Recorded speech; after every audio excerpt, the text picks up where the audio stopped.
Sir ఇంకోటి sir, ఈ మద్యపానం విషయానికి వస్తే యాక్చువల్గా అంటే ప్రభుత్వాలు భారీ ఎత్తున దీన్ని ప్రోత్సహిస్తున్నట్లు కనబడుతుంది.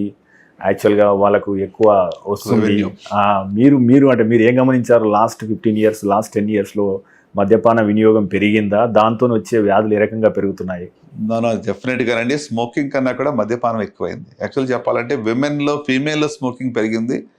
బట్ ఓవరాల్ ట్రెండ్ యూత్లో కూడా స్మోకింగ్ అంత ప్రపోర్షన్గా పెరగలేదు, కానీ మద్యపానం అనేది బాగా పెరిగింది, especially in both genders. Okay. So significant, I would say 3 to 4 times అని కూడా అనుకోవచ్చు మనం.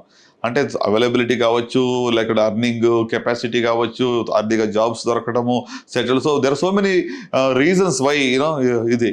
బట్ నంబర్ అనేది ఖచ్చితంగా బాగా పెరిగింది. I think this is not good అండి. డెఫినెట్గా again alcohol is known carcinogen.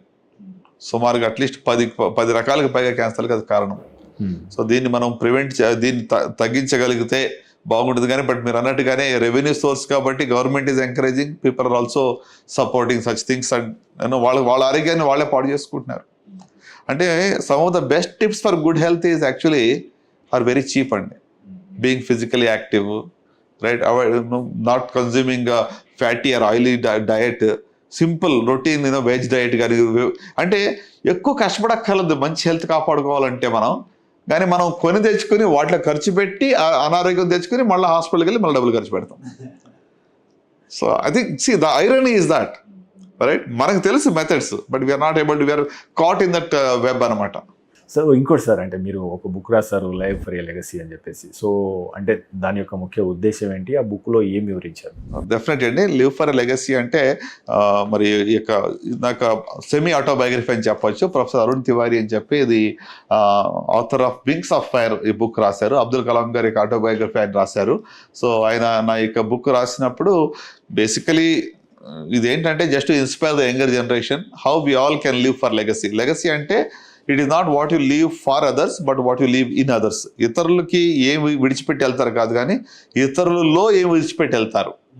It's not about materialistic wealth. ఇప్పుడు లెగసీ అంటే ఏదో ఒక 10 కోట్లు సంపాదించారు, 100 కోట్లు సంపాదించి ఇచ్చారు, లెగసీ ఇచ్చారు, అది కాదు.